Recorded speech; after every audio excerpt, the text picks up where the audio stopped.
ছাত্র জনতার আন্দোলনের সময়ে মিরপুরে সাগর হত্যা মামলায় সাবেক এমপি কণ্ঠশিল্পী মমতাজ বেগমকে 4 দিনের রিমান্ডে নিয়েছে পুলিশ। একসময় খুবই জনপ্রিয় শিল্পী মমতাজ আজকে দেখেন কি অবস্থার মধ্যে পড়েছে। একজন কয়েদি, সে আওয়ামী লীগ হোক, সে বিএনপি হোক, সে যেই হোক, আদালতের মধ্যে একটা নিরাপদ জায়গা ভাই। একজন আসামি এসে সেখানে যাবে, আদালত তার শাস্তি দিবে, তার বিচার হবে, সে কারাবরণ। আজকের ভিডিওটি অত্যন্ত গুরুত্বপূর্ণ, তাই আর দেরি না করে চলুন আপনাদেরকে আগে পুরো ভিডিও ক্লিপটি দেখাই, তারপর কিছু গুরুত্বপূর্ণ কথা বলছি। আওয়ামী লীগ হোক, সে বিএনপি হোক, সে যেই হোক, এই যে গেল কয়েকদিন যাবত আদালতের মধ্যে একটা নিরাপদ জায়গা ভাই। একজন আসামি এসে সেখানে যাবে, আদালত তার শাস্তি দিবে, তার বিচার হবে, সে কারাবরণ করবে। কিন্তু আদালতের মধ্যে গিয়ে যখন হেনস্থার শিকারের বিষয়গুলো আমরা দেখি, কাউকে ডিম ছুঁড়ে মারা, কাউকে এটা ছুঁড়ে মারা, তো এগুলো তো আগামী দিনের জন্য আরেকটা বার্তা দিচ্ছে না। আজকে এই মুহূর্তে মমতাজ অসহায়, কিন্তু এত অসহায় কি মমতাজ ছিল?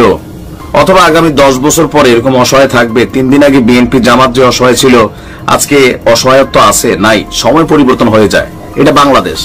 ফাঁসির আসামি মুক্ত হইয়া বাবর সাহেব এখন ঘুরতেছে। আদালতে বিচারের জন্য নিয়ে যাওয়া হবে আসামিকে, প্রটেকশন দেওয়ার দায়িত্ব হচ্ছে পুলিশের, অথবা আদালত পুলিশের যারা যেখানেই থাকেন।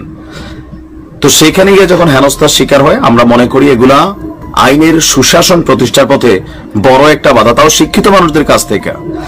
আমরা গণমাধ্যমের নিউজে যেটা দেখলাম যে আজকে যখন মমতাজকে ঢাকা মেট্রোপলিটন ম্যাজিস্ট্রেটের আদালতে উপস্থাপন করা হয়, তখন সেখানে আপনার শুনানি শেষে এজলাস থেকে নামানোর সময় বিএনপি পন্থী আইনজীবীরা মমতাজকে দুর্ধ্বনি দিতে থাকেন। আইনজীবীরা লিফট আটকে রাখেন যাতে তাকে সিঁড়ি দিয়ে নামতে হয়, কিন্তু তাদের সেই চেষ্টা করলে ব্যর্থ হয়। লিফট দিয়ে মমতাজ নিচে নামলে বিএনপি পন্থী আইনজীবীরা মমতাজকে ধাওয়া দেন। এ সময় পুলিশের বেষ্টনীতে দৌড়ে গারদে ঢুকে যান মমতাজকে মাথা নিচু করে থাকতে দেখা যায়। আর এই যে কথাগুলো বললাম বা দৃশ্যপট যা দেখলেন, আইনজীবীরা তো ভাই শিক্ষিত মানুষ। আপনারা মমতাজের বিরুদ্ধে যারা আইনজীবী আছেন, তারা সর্বোচ্চ সাজার জন্য আপনি চেষ্টা করবেন আইনি ভাবে। কিন্তু আপনি যখন এই যে কি বলা হয় যে ধরেন রাস্তার 10টা সস্তা মানুষের মতন আদালতের মধ্যে এত বড় আইনজীবী হইয়া আপনি এরকম সস্তা ক্যারেক্টারের মধ্যে ঢুকে যান, এটাতে আইনাঙ্গনের, আদালতের প্রাঙ্গনের, যে আদালতকে বলা হয় মহান আদালত, তো সেটার কি মান সম্মান ইজ্জত রাখা হয় নাকি না? মানে আমি মাঝে মাঝে ভাবি যে হয়তো বাইরের 2-4টা মানুষ অশিক্ষিত যারা, তারা বোঝে না, হয়তো এসে আদালতের মধ্যে তাদের খুব ঝাল মিটায়।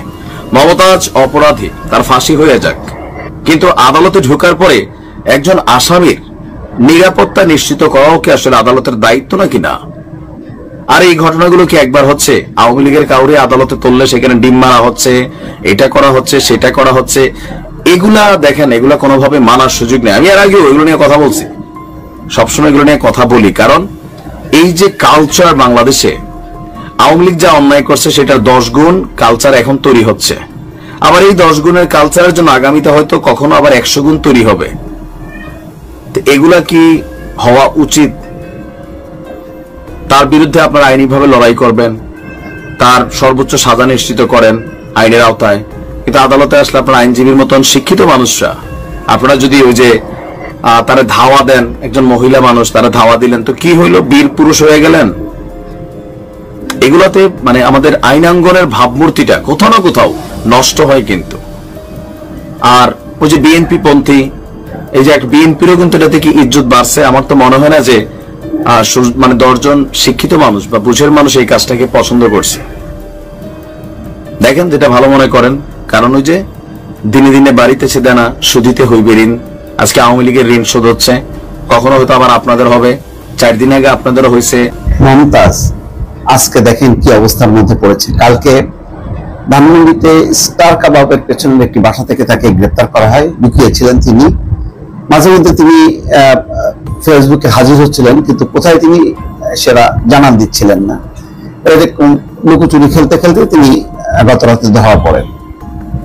এখন ধরা পড়ার পর সোশ্যাল মিডিয়াতে নানা রকম তার সেই গান, শেখ হাসিনাকে নিয়ে গান, তারপরে পদ্মা সেতু নিয়ে গান, তারপরে বিদ্যুৎ নিয়ে গান, তার এই যে চাটুকারিতামূলক যে সমস্ত কর্মকাণ্ডগুলো, সেইগুলো সবাই খুব এগুলো নিয়ে ট্রল করছে।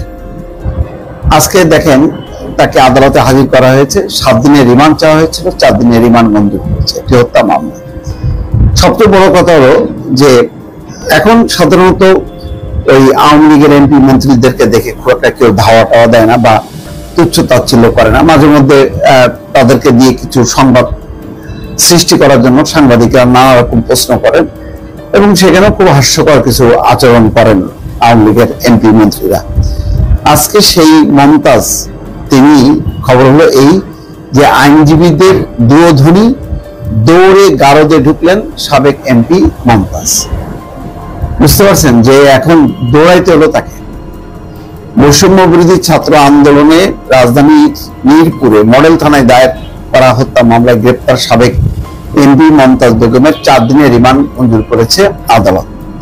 মঙ্গলবার ঢাকা মেট্রোপলিটন ম্যাজিস্ট্রেট মোহাম্মদ জুয়েল রানার আদালতে এই রিমান্ড মঞ্জুর হয়।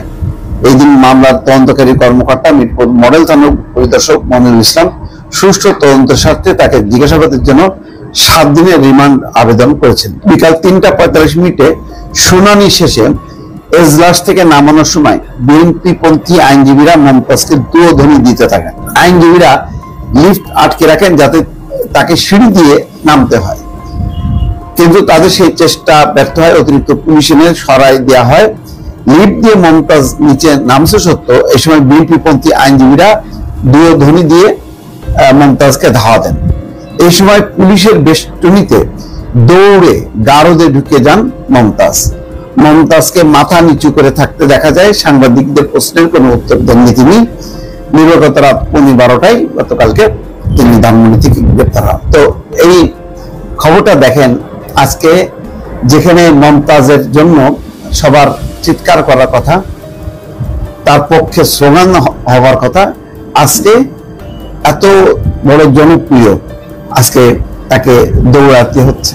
তার পক্ষে কেউ মানে তার সমর্থক এমন কেউ নেই যারা এসে মমতাজের পাশে এসে দাঁড়াবে। তার বিপরীত চিত্র দেখেন, সেলিম নাহায়াত আইভী, তিনি তো শিল্পী না, তিনি রাজনীতিবিদ। নারায়ণগঞ্জবাসী তাকে কি পরিমাণ শ্রদ্ধা, সম্মান এবং ভালোবাসে, যে একমাত্র আওয়ামী লীগ নেত্রী যার জন্য মানুষ সারা রাত ওই বাড়ির সামনে ছিল। পুলিশের পাশাপাশি তারাও ছিল। পুলিশ অ্যারেস্ট করতে চেয়েছিল রাতের বেলা, যেমন মমতাজকে রাতের বেলা নিয়ে গেল, কিন্তু সেলিম নাহায়াত আইভী বলেছে যে না, আমি রাতের বেলা আমি অ্যারেস্ট হব না। সারা রাত বসে থেকেছে, পুলিশ সদস্যদের সাথে গল্প করেছে, নাস্তা করেছে, সকাল বেলায় তিনি বের হয়েছেন। এবং আপনারা পুরো ভিডিও ক্লিপটি দেখলেন। পুরো ভিডিও জুড়ে আপনাদের যদি কোনো মন্তব্য বা অভিযোগ থেকে থাকে অবশ্যই আমাদের কমেন্ট বক্সে লিখে জানাবেন। কমেন্ট বক্স অবশ্যই খোলা আছে।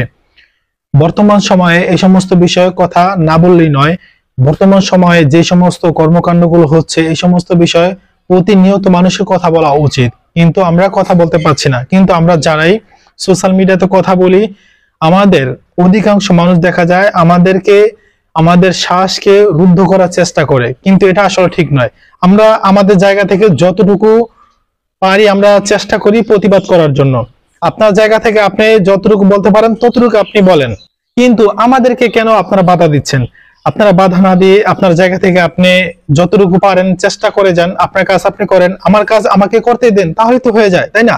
কিন্তু সেটা না করে বর্তমান সমাজে কিছু মানুষ আছে যারা কিনা কন্টেন্ট ক্রিয়েটর বলেন, হ্যাঁ অবশ্যই আপনাদেরকে আমি বলবো, উল্টাপাল্টা কথা বলে এবং নিজেরা মানে ভিউ কামানোর জন্য এমন উল্টাপাল্টা কথা বলে যেগুলো আসলে সমাজের জন্য ক্ষতিকর এবং রাষ্ট্রের জন্য ক্ষতিকর। কিন্তু সেই সমস্ত মানুষদের বিরুদ্ধে অবশ্যই বলা উচিত, আমরা বলি। কিন্তু যারা আমরা আসলে প্রকৃত ইউটিউবার আছি, আসলেই সত্য চাই, দেশের ভালো চাই, সমাজের ভালো চাই, মানুষের ভালো চাই, আমাদের বিরুদ্ধে অনেকে কথা বলে। ওই যে একজনে একটা ভুল করলে এই জন্য আর 10 জন ভালো মানুষ তাদের সহকার গালি দিই আমরা, কিন্তু এটা আসল মুহূর্ত ঠিক নয়। তো যাই হোক ভাই, আমার কোন মন্তব্য নেই, আপনাদের মতামত কমেন্ট বক্সে লিখে জানাবেন। আর ভিডিওটি কেমন লেগেছে অবশ্যই কমেন্ট বক্সে লিখে জানাবেন। আর পরবর্তীতে কোন রিলেটেড ভিডিও চান অবশ্যই আমাদের কমেন্ট বক্সে আশা করি লিখে জানাবেন। তো ভালো থাকবেন, সুস্থ থাকবেন, আল্লাহ হাফেজ।